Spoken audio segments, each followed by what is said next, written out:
The Kashmir file का एक दृष्टिकोण है, उस दृष्टिकोण को आपको समझाना चाहता हूं। यदि आप तक पहुंच जाए तो शेयर पर अंगूठा दबा दीजिएगा। हमारे देश को चलाने के लिए 4 स्तंभ कहे जाते हैं। इसमें हमारा न्यायपालिका, कार्यपालिका, विधायिका और मीडिया। इसी तरीके से इस मूवी के अंदर भी हमें 4 व्यक्तित्व देखने को मिले, जिसमें मिथुन चक्रवर्ती एक IAS ऑफिसर थे जिसका सरकार का रूप था। दूसरा, पुनीत इस्सर जी एक पुलिस ऑफिसर थे जो हमारी कानून व्यवस्था को संभाल रहे थे। अतुल श्रीवास्तव विष्णु एक पत्रकार की भूमिका निभा रहे थे जो कि हमारे 4 स्तंभ का एक महत्वपूर्ण स्तंभ था। और लास्ट में प्रकाश बेलावड़ी महेश एक डॉक्टर की भूमिका थे जो कि हमारी सेवा से संबंध रखता है, कार्यपालिका से संबंध रखता है। फिल्म में दिखाया गया है कि जिस समय यह जेनोसाइड नरसंहार कश्मीर में कश्मीरी हिंदुओं के साथ हो रहा था, यह 4 स्तंभ किस तरीके से बेबस, लाचार, कमजोर, निरंकुश और नकारा भी थे।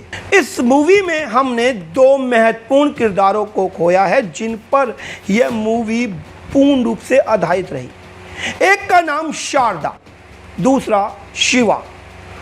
Shiva child character. शारदा सरस्वती का प्रतीक है और सरस्वती ज्ञान का प्रतीक है और कश्मीर को ज्ञान का केंद्र माना जाता था। और इस किरदार का खोना और कितने जघन्य तरीके से खोना इस बात का प्रतीक है कि ज्ञान को दुनिया या ये देश ना पा सके, ख़त्म कर दिया गया। और शिवा धर्म का प्रतीक है, ज़बरदस्ती उसकी हत्या धर्म को ख़त्म कर देने के साथ जोड़कर देखना चाहिए।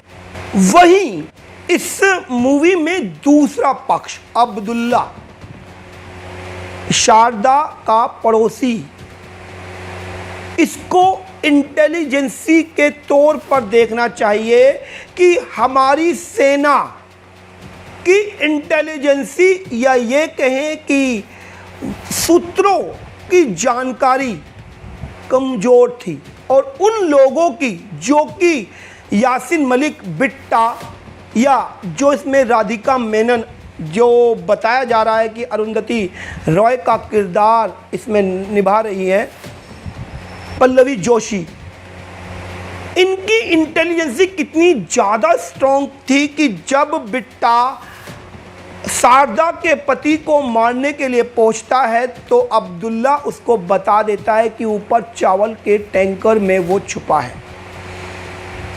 यह इंटेलिजेंसी, यह सूत्र, यह जानकारी हमारी सेना से ज़्यादा इन असामाजिक तत्वों की ज़्यादा थी। और राधिका मेनन, पल्लवी जोशी जिसका किरदार निभा रही है, अरुंधति राय एक वामपंथी सोच को दिखाने का प्रयास इस पिक्चर में किया गया। किस तरीके से पूरे देश में एक प्रोपेगेंडा रचती हैं कि ये जो लोग कर रहे हैं वो बिल्कुल सही कर रहे हैं। मिलके रहेगी आज़ादी, हम लेके रहेंगे आज़ादी, हम लेके रहेंगे आज़ादी। जिस तरीके से यूनिवर्सिटी के प्रोफेसर देश के युवाओं को दिग्भ्रमित करने की कोशिश कर रहे हैं, साफ पता लग रहा है कि जो कश्मीर में हो रहा है उसको समाज में क्रांति या देश हित, देश प्रेम या आज़ादी की लड़ाई के साथ जोड़कर दिखाया गया। पूरे देश में एक प्रोपेगेंडा रचाया गया कि कोई भी कश्मीर पे ध्यान ना दे और कश्मीरी हिंदुओं के नरसंहार को कश्मीरी पंडित बोलकर समाज को विच्छेद करने की भी कोशिश की गई। और जिस तरीके से राधिका मेनन ने यूनिवर्सिटी में एक प्रोपेगेंडा रचकर इन असामाजिक तत्व यासीन मलिक, जो कि इस मूवी में बिट्टा के रूप में दिखाया गया, उसके गहरे संबंधों को भी उजागर किया। और लगातार जो प्रोपेगेंडा रचा गया उससे पूरा देश शांत रहा और वहाँ नरसंहार लगातार होता रहा। इस पूरी मूवी के अंदर एक नैरेटिव भी है, अनुपम खेर। यह अनुपम खेर हमारे चारों स्तंभ से लगातार लड़ता रहा। अनुपम खेर का वह डायलॉग, एक आईएएस ऑफिसर का मित्र होना बहुत अच्छा होता है। क्या कर पाया वह आईएएस ऑफिसर? अनुपम खेर का अपने पुलिस मित्र को अपनी सुरक्षा के लिए कहना, और सुरक्षा जब उसके पति को मार दिया गया, वहां पे पुनीत अफसर पहुंचते हैं और बोलते हैं कि मैंने तुम्हें जिम्मेदारी दी थी इस परिवार की सुरक्षा की। और दोनों सिपाही कहते हैं कि बिट्टा का भी आदेश था कि सुरक्षा नहीं करनी। किसकी सुननी थी? वो अपने बेटे को खोने के बाद डॉक्टर को भी फोन करते हैं कि मेरे बेटे को गोली लगी है, एम्बुलेंस लेकर आ जाओ। वो बोलता है कि पट्टी बांध दो। किस तरीके से हमारी सेवा, हमारी कार्यरत सेवा को भी नकारा बनाया। वो लगातार अतुल श्रीवास्तव, विष्णु पत्रकार को भी बोलता रहा, दिखा रहे हो ना आप क्या हो रहा है कश्मीर में, आप छाप रहे हो ना, आप खबरें दे रहे हो ना। और विष्णु, ये नैरेटिव अनुपम खेर लगातार हमारी चारों स्तंभों से बात करता रहा और उनको पुकारता रहा, चिल्ला चिल्ला कर बताता रहा, समझाता रहा। लेकिन इन चारों स्तंभों का निरंकुश, नकारा, कमज़ोर होना इस मूवी में हमारे नैरेटिव को कमज़ोर और बुज़दिल कर गया। लेकिन अब सवाल खड़ा होता है कि लड़ाई क्या थी, किसके लिए यह पक्ष विपक्ष लड़ रहे थे? वह थी समाज की सोच, और उसको इस मूवी में कृष्णा के तौर पर दिखाया गया। दर्शन कुमार ने कृष्णा की जो भूमिका शारदा के छोटे बेटे की निभाई, वह कृष्ण सभी जानते हैं, कृष्ण धर्म के साथ खड़े हैं, और जिसके साथ कृष्ण खड़े हैं उसकी जीत सुनिश्चित है। कृष्ण न्याय के लिए खड़े हैं और जीत को सुनिश्चित भी करते हैं। तो उस कृष्ण को जीत लेने की ही लड़ाई थी। जब कृष्ण अस्थियों को लेकर चारों के पास पहुंचते हैं तो चारों के पास कोई जवाब नहीं होता। कृष्ण लगातार उनसे सवाल करते हैं कि क्या हुआ था मेरे माँ बाप के साथ, मैं जानना चाहता हूं। कृष्ण दिग्भ्रमित भी दिखाया गया, क्योंकि कृष्ण हमारे देश की सोच, हमारे देश की समझ को इस मूवी में दिखा रहे हैं। और जिस तरीके से देश की सोच भ्रमित रही, उसी को कृष्ण ने अपने उस कैरेक्टर में दिखाने का प्रयास किया। कृष्ण दिग्भ्रमित होकर यासीन मलिक, जो कि बिट्टा के रूप में दिखाए गए, उससे मिलते हैं और भ्रमित भी हो जाते हैं।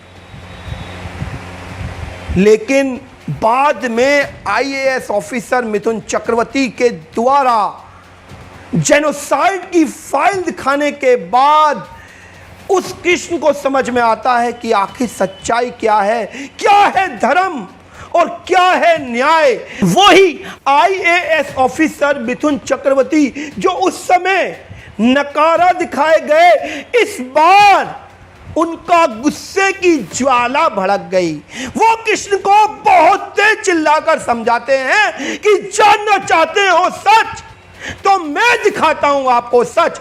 बस यही फर्क अब की सरकार और उस समय की सरकार के फर्क को दर्शाता है कि मिथुन चक्रवर्ती जब उस समय चुप थे तो अब क्यों बोल पाए, और जब बोला तो कृष्ण, जो कि इस देश की सोच, देश की समझ को रिप्रेजेंट कर रहा है, उसको समझ आ जाता है कि कश्मीरी हिंदुओं के साथ क्या हुआ। कृष्ण का अंत में 10 मिनट का वह भाषण पूरे देश की सोच को एक साथ बदल देता है। बस यही काम द कश्मीर फाइल ने हमारे आज के समाज में की। लेकिन एक कैरेक्टर इसमें मैं और बता देता हूं, अर्जुन। आज का अर्जुन कौन है, या इस मूवी में अर्जुन का किरदार अब कौन निभाएगा। अर्जुन है धर्म की लड़ाई को लड़ने के लिए। कृष्ण तो केवल एक सारथी का कार्य कर गया। उसने तो धर्म का रास्ता बताया, उसने सच्चाई दिखाई, उसने न्याय तर्क संगत बात बताई। लेकिन गांडीव कौन उठाएगा। गांडीव उठाने की बात आज के समाज पर छोड़ दी गई। बताया जा रहा है कि अर्जुन की भूमिका आज के समाज को निभानी होगी। धर्म की लड़ाई आज के समाज को लड़नी होगी। यही पूरा दृष्टिकोण इस मूवी का रहा। लोगों ने मूवी देखी जरूर, लेकिन जिस तरीके से मैंने इस मूवी को देखा और समझा, मुझे लगा कि आप तक मैं ये बात पहुंचाऊं। और शायद यदि मेरा पूरा दृष्टिकोण आपको समझ में आ गया हो तो शेयर कर दीजिएगा। लोगों तक यह दृष्टिकोण यदि पहुंच जाएगा तो कश्मीर फाइल्स का जो बदलाव समाज में देखने को मिला उसको चरितार्थ होते भी हम देख पाएंगे।